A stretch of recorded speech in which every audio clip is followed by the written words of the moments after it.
Nagbabalik ang tulong ko para sa Global. Vic Garcia po ulit. At Abiling Garcia. Patuloy po tayo sa tulong dagdag kaalaman na ating topic na ano-ano ang dapat gawin para magkaroon tayo na masaya at mas magandang bagong taon. Okay, review lang tayo ha. Number 1, stop saying I want. Start saying I will. Remember, you don't become what you want, you become what you do repeatedly. Number 2, start writing your I will list. Ibig sabihin, number 2 natin is kailangan, you need to understand the value of writing. Yes, oo. Okay, kailangan maunawaan po natin yan. Ang susunod po, pinag-usapan natin na kailangan sulat mo yung I will list mo na. Oo. Kasi when you write, you can make it right. That's it. So, tapos na tayo sa physical I will kanina. Nag-sample na tayo ng ilan sa mga I will list nyo.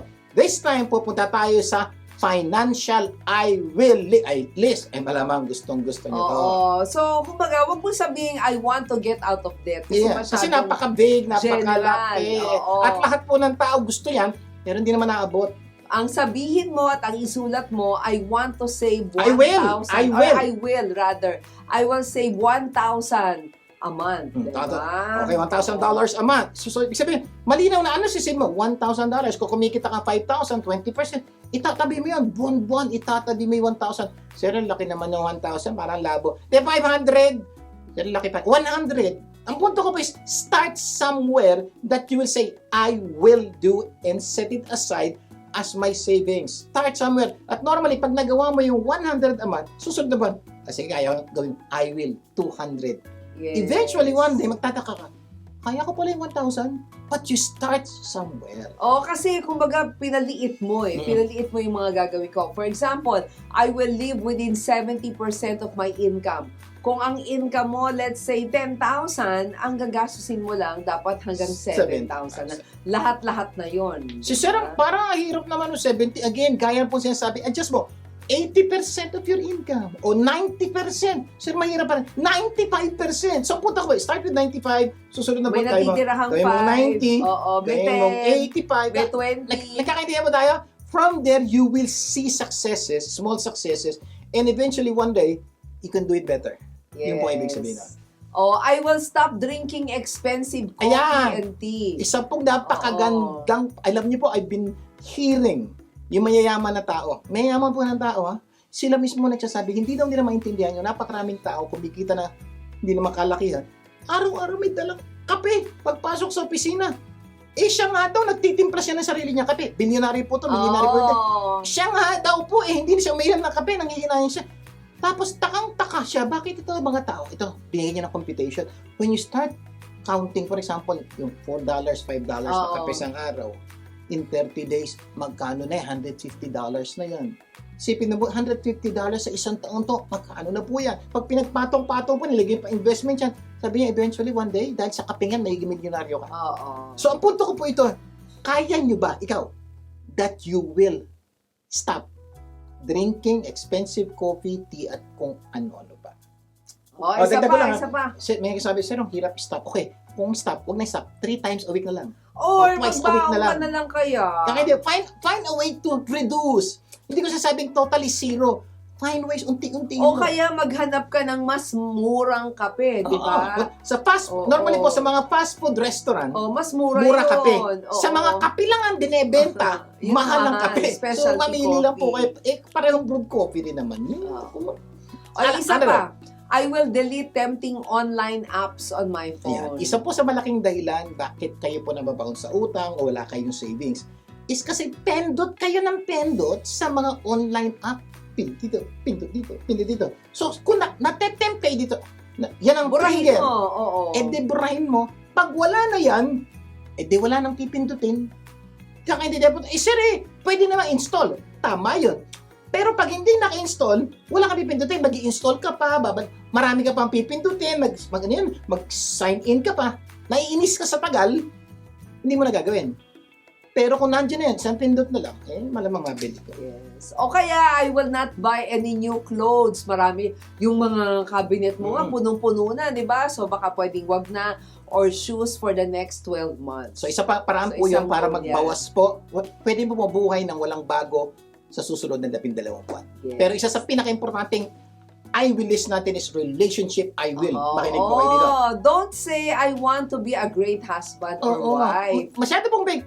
Paano mo malalaman kung great? Simplihan po natin. Pwede mo natin say and write, I will date my wife every Friday. Yun.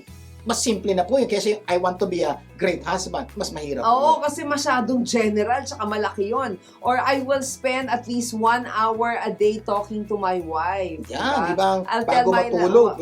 sabihan mo ng I love you 3 times a day. So yun ang mga simple po. Pag ginawa nyo, magko-contribute po yan to you being a great husband. Minsan naman, hindi gusto ko maging a great wife. Huwag mo sabihin you want to be a great wife.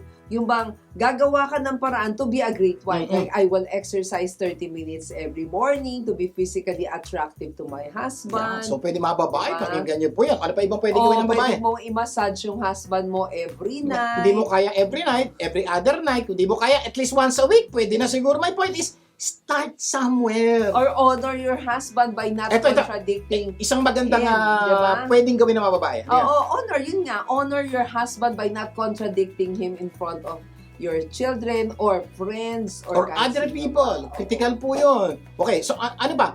Career I will list naman tayo. Sa career naman, huwag mo sabihin, I want to be a good employee. Baka pwede mo sabihin, I will be in the office 15 minutes before the time. Simpleng bagay, kaya mo yun po yan. Magsasubmit ako ng report at least 1 day before the deadline. Basta yun po yung baka simpleng bagay na pwede magpaganda. Hindi mo sisiraan yung boss mo, di ba? To anyone or dun sa competitive company. Ayan. So, napaka-importante po yan. I will use every minute of my work time to work and not on something else. So, when you start saying, I will like that, marami pong magbabago sa kilos at galaw nyo at malamang marami rin magbabago sa buhay nyo. Suggestion lang po namin yun ha. Pwede nyo po itong i-edit, pwede nyo rin kopyahin, pwede nyo baguhin, at mas lalong pwede ninyong dagdagan. Yan. Number 3. Number 3, start doing and don't stop until it's done. Tandaan nyo po yan. Always remember, you don't become what you want, you become what you do repeatedly. Tuloy-tuloy po until it's done. At medyo baka mahirapan kayo sa una dahil ngayon parang ngayon lang gagawin yan. Ngayon mo lang gagawin, no? So sana ngayon pa lang pangako mo sa sarili mo na I will do and finish my I will list. Pag ginawa niyo po yan, malaki po ang posibilidad that this coming year will be your happiest new year so far. Sana marami tayong natutunan sa ating pinag-usapan ngayon. At next week, mas marami pa tayong pag-uusapan at tunay na magpapaganda ng buhay niya. Closing prayer tayo. Amang nasa langit, maraming po salamat sa taong ito na binigay niyo sa dami ng pagpapala, mga tinuro niyo sa amin, natutunan namin sa mga pangit at magandang pangyayari sa buhay. Pagpasok po namin bagong taon, dalangin po namin, ihandaan niyo po kami. Handaan niyo po kami for our happiest new year ever.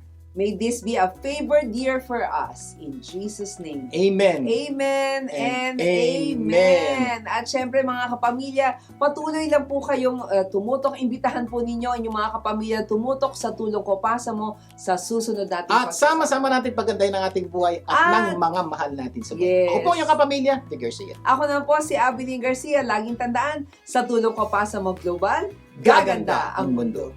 Tulong ko pasa mo, gaganda ang mundo.